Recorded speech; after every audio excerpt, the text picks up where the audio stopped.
ആവശ്യമായ ബസ്മതി റൈസ് കഴുകി ഇതാ തോരാനായിട്ട് വെച്ചിട്ടുണ്ട്. ഇനി ഇതിനെ കുക്ക് ചെയ്യാൻ പോവുകയാണ്. ആദ്യം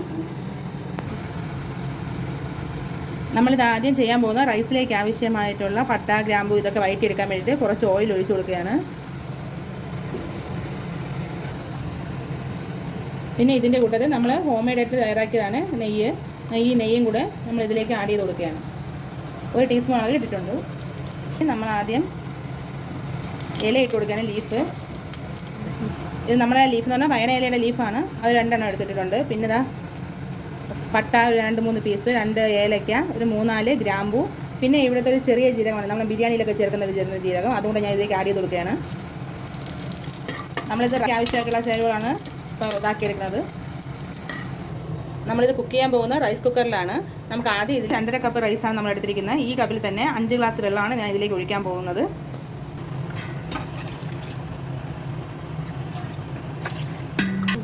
ഇതിനാവശ്യമായ ഉപ്പും കൂടെ നമുക്ക് ഇപ്പോഴേ ചേർത്ത് കൊടുത്ത് റൈസിനാവശ്യമായ ഉപ്പ് നമ്മൾ ചേർത്ത് കൊടുക്കേണ്ടതാണ്. നമ്മൾ ഇതിലേക്ക് വറുത്ത് വെച്ച പട്ട, ലീഫ് ഇതെല്ലാം കൂടെ നമുക്ക് ഇതിലേക്ക് ഇട്ട് കൊടുക്കാം. നമ്മൾ 1 ടീസ്പൂൺ നെയ്യ് ആദ്യം ആഡ് ചെയ്തായിരുന്നു. ഇനി 1 ടീസ്പൂൺ നെയ്യും കൂടി ഞാൻ ഈ റൈസിലേക്ക് ആഡ് ചെയ്യുകയാണ്.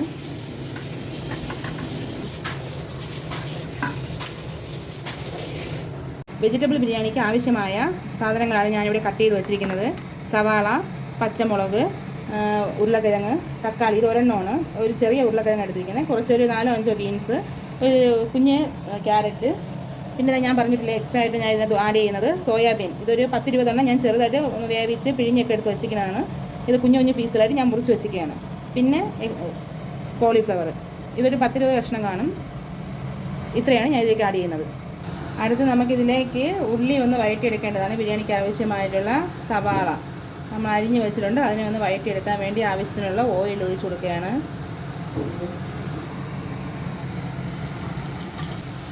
ഗാർണിഷ് ചെയ്യാനുള്ള ഓണിയൻസാണ് നമ്മളിപ്പോൾ ഒന്ന് ബ്രൗൺ കളർ ആവുന്നത് വരെ ഒന്ന് വഴറ്റിയെടുക്കേണ്ടതാണ്. നന്നായിട്ട് ബ്രൗൺ കളറായി വരുന്നുണ്ട്. നമ്മളിത് കോരിയെടുത്ത് മാറ്റി വയ്ക്കുകയാണ്. നമ്മൾ സവാള വറുത്ത് കോരിയെടുത്ത് അതേ പാത്രത്തിൽ തന്നെ നമ്മൾ എന്ത് ചെയ്യണം, കുറച്ച് പട്ടയും ഗ്രാമ്പും എല്ലാം കൂടെ മസാലകളൊന്ന് ചൂടാക്കി എടുക്കണം. അതിലേക്ക് കുറച്ച് പെരുംജീരകം അതും കൂടി ഇട്ട് കൊടുക്കുകയാണ്. 2 ഏലയ്ക്ക. ഇത് നന്നായിട്ടൊന്ന് ചൂടായി വരുമ്പോൾ ഇതിലേക്ക് നമുക്ക് സവാള ചേർത്ത് നന്നായിട്ടൊന്ന് വഴറ്റിയെടുക്കാം.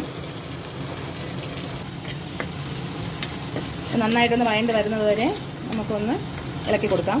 അടുത്തത് നമുക്ക് ഇതിലേക്ക് പച്ചമുളക് ചേർത്ത് കൊടുക്കാം. നമുക്ക് ഉള്ളി പെട്ടെന്ന് വഴണ്ട് വരാൻ വേണ്ടി ശകലം ഒന്ന് ഉപ്പ് ചേർത്ത് കൊടുത്ത് ഒന്ന് വഴറ്റിയെടുക്കാം. ഉള്ളി ഒന്ന് വഴണ്ട് വരാൻ തുടങ്ങിയിട്ടുണ്ട്. നമുക്കതിലേക്ക് ടൊമാറ്റോ, തക്കാളി ഒന്ന് ചേർത്ത് കൊടുത്ത് നന്നായിട്ടൊന്ന് വഴറ്റിയെടുക്കാം. തക്കാളിയൊക്കെ നന്നായിട്ട് വഴണ്ട് വരാൻ തുടങ്ങിയിട്ടുണ്ട്. നമുക്കിതിലേക്ക് അടുത്ത് ചേർത്ത് കൊടുക്കേണ്ട മസാലകളാണ്. ഞാനിതെല്ലാം കുക്കറിനകത്തിട്ടാണ് വേവിച്ചെടുക്കുന്നത്. അപ്പോൾ കുറച്ചൊന്ന് ഇതൊക്കെ വഴണ്ട് വന്ന് പച്ചക്കറികൾ ചേർത്ത് നമുക്കൊന്ന് ഇതിനകത്ത് ഒരു 2-3 ഫിസിൽ കേൾക്കുമ്പോഴത്തേക്കും പച്ചക്കറിയൊക്കെ ഒന്ന് പെട്ടെന്ന് വെന്ത് വരും. അപ്പോൾ നമുക്ക് പെട്ടെന്ന് തന്നെ തയ്യാറാക്കാൻ കഴിയും. 1 ടീസ്പൂൺ ഇത് മല്ലിപ്പൊടിയാണ്. അടുത്തതായി കാശ്മീരി ചില്ലി പൗഡറാണ്. പിരിയൻ മുളക് എന്നൊക്കെ പറഞ്ഞാൽ ആ ഒരു തരം മുളക് പൊടിയാണിത്. ഒരു 1.5 ടീസ്പൂൺ കളറിനൊക്കെ വേണ്ടിയിട്ടാണ് ചേർത്ത്. നന്നായിട്ടൊന്ന് പച്ചമണം മാറുമ്പോൾ ഒന്ന് വഴറ്റിയെടുക്കണം. ഒരു 1/4 ടീസ്പൂൺ കൂടുതൽ മഞ്ഞൾപ്പൊടിയാണ് കിട്ടുന്നത്. അടുത്തതായി നമ്മൾ ചേർക്കുന്നത് എരിവുള്ള മുളക് പൊടിയാണ്. എന്ന് വെച്ചാൽ നമ്മൾ സാധാരണ മുളക് പൊടി അതൊരു 1 ടീസ്പൂൺ മതി. നന്നായിട്ടൊന്ന് യോജിപ്പിച്ച് കൊടുക്കണം. അടുത്തതായി നമ്മൾ ചേർക്കാൻ പോകുന്ന ബിരിയാണി മസാലയാണ് ഈസ്റ്റൻ്റെ. ഇത് നമ്മളൊരു 1 ടീസ്പൂൺ അളവിൽ ഒന്ന് ചേർത്ത് കൊടുക്കണം. എന്നിട്ട് നന്നായിട്ടൊന്ന് യോജിപ്പിച്ചെടുക്കാം. അടുത്തതായി നമ്മളിതിലേക്ക് ചേർക്കാൻ പോകുന്ന തൈരാണ്. അധികം പുളിയില്ലാത്ത തൈര് ഒരു 1/2 കപ്പ് അളവിൽ ചേർത്ത് കൊടുത്താൽ മതി. ഇനി നമുക്കിത് നന്നായിട്ടൊന്ന് യോജിപ്പിച്ചെടുക്കാം. ഇത് നന്നായിട്ടൊന്ന് യോജിപ്പിച്ച് നമുക്ക് തൈര് എല്ലാ ഭാഗത്തേക്കും ആവുന്ന രീതിയിൽ എല്ലാം റെഡിയാക്കി വെച്ചിട്ട് ഇതിലേക്കാണ് നമ്മൾ അടുത്തതായിട്ടുള്ള പച്ചക്കറികളെല്ലാം ചേർക്കാൻ പോകുന്നത്. ആദ്യം നമുക്ക് ഉരുളക്കിഴങ്ങ് പൊട്ടറ്റോ ആദ്യം ചേർത്ത് വെക്കാം. ബീൻസ്, ക്യാരറ്റ്, സോയാബീൻ,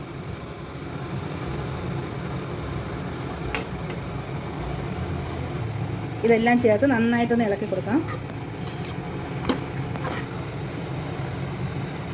അടുത്തത് നമ്മൾ എടുത്ത് കഴുകി വൃത്തിയാക്കി വെച്ചിരിക്കുന്ന കോളിഫ്ലവർ ആണ്. അതുകൊണ്ട് നമുക്ക് ഇതിലേക്ക് ചേർത്ത് നന്നായിട്ട് ഇളക്കി കൊടുക്കാം.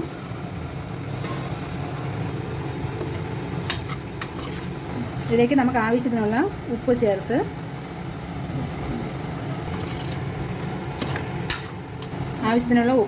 അതിലേക്ക് കുറച്ച് നമ്മുടെ മല്ലിയിലയും കൂടി ഇട്ട് കൊടുത്ത് നന്നായിട്ടൊന്ന് യോജിപ്പിച്ചെടുത്ത് ഇതിനാവശ്യമായ വെള്ളവും 1 കപ്പ് വെള്ളമാണ് ഞാൻ ഒഴിച്ചു കൊടുക്കുന്നത്. ഈ വെള്ളവും ചേർത്ത് നമുക്കൊന്ന് വേവിച്ചെടുക്കാം. ഇത് നമുക്കൊന്ന് അടച്ച് വെച്ച് ഒരു 3 ഫിസിൽ വരണം വരെ ഒന്ന് വേവിച്ചെടുക്കാം. ഇത് എൻ്റെ ഈ കുക്കറിൽ ഒരു 3 ഫിസിൽ വേണം, അതുകൊണ്ടാണ് ഞാൻ 3 ഫിസിൽ പറഞ്ഞത്. നിങ്ങളുടെയൊക്കെ എങ്ങനെയാണെന്നുള്ള വേവിനനുസരിച്ച് നിങ്ങൾക്ക് ചെയ്യാവുന്നതാണ്. ഇതാ പച്ചക്കറികളെല്ലാം നന്നായിട്ട് വെന്ത് വന്നിട്ടുണ്ട്. നമുക്കിനി ഇതിലേക്കാണ് റൈസൊക്കെ ചേർത്ത് ദമ്മിട്ട് നമുക്ക് വേവിക്കാനുണ്ട്. ഒന്നും കൂടെ ഒന്ന് വേവിച്ചെടുക്കേണ്ടതുണ്ട്. ഇതിലേക്ക് നമുക്ക് ഇപ്പോൾ വെന്ത് വന്നിരിക്കുന്ന പച്ചക്കറിയിലേക്ക് ജിഞ്ചർ ഗാർലിക് പേസ്റ്റ് ഒന്ന് നമുക്ക് ഇട്ട് കൊടുക്കാം. ഒരു 1/2 ടീസ്പൂൺ മതി. അതിൻ്റെ ഫ്ലേവർ ഒന്ന് കിട്ടാൻ വേണ്ടി മാത്രമാണ് ഇടുന്നത്.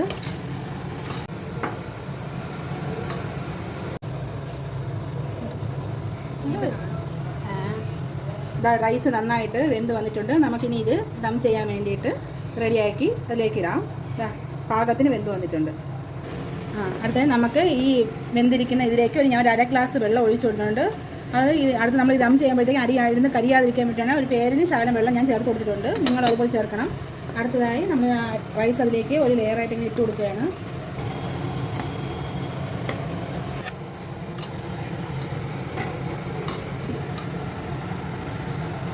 അപ്പോൾ ഞാൻ ഒരു ലെയർ ഇട്ട് കൊടുത്തിട്ടുണ്ട്. ഇതിലേക്ക് നമ്മൾ വറുത്ത് കോരി വെച്ചിരിക്കുന്ന സവാള നമുക്കിതിലേക്ക് ഇട്ട് കൊടുക്കാം. നമുക്കിതിൻ്റെ കൂട്ടത്തിലേക്ക് ശകലം നെയ്യ് അവിടെ ഇവിടെയായിട്ട് ഇങ്ങനെ കുറേശ്ശെ ഇട്ട് കൊടുക്കാം. അടുത്തതായി രണ്ടാമത്തേതായി നമ്മൾ ആദ്യം ഇട്ട് കൊടുത്തിട്ടുണ്ട്. അടുത്തതായിട്ടുള്ള രണ്ടാമത്തെ ലെയർ ഇടുകയാണ്. അടുത്തതായി നമ്മൾ ചെറുതായിട്ട് അരിഞ്ഞു വെച്ചിരിക്കുന്ന മല്ലിയിലയാണ്. ഇത് നമുക്ക് ഇതിൻ്റെ പുറത്ത് ഇങ്ങനെ ചെറുതായിട്ട് ഇങ്ങനെ വിതറി കൊടുക്കാം.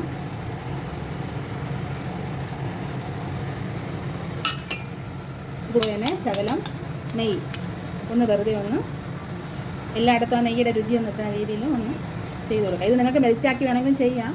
ഇത് ഈ ആവി കയറുമ്പോൾ തന്നെ ഇത് മെൽറ്റായിക്കോളും. അതുകൊണ്ടാണ് ഞാൻ ഇങ്ങനെ കൊടുക്കുന്നത്. ഒന്ന് 10 മിനിറ്റ് വേണ്ട, ഒരു 5 മിനിറ്റ് ഒന്ന് സിമ്മിലിട്ട് ഒന്ന് ചൂടാക്കി എടുക്കാം. ഫിസിൽ ആവശ്യമില്ല. ഒന്ന് ആവി വരുമ്പോഴത്തേക്ക് നമുക്കിത് നിർത്തി വയ്ക്കാം.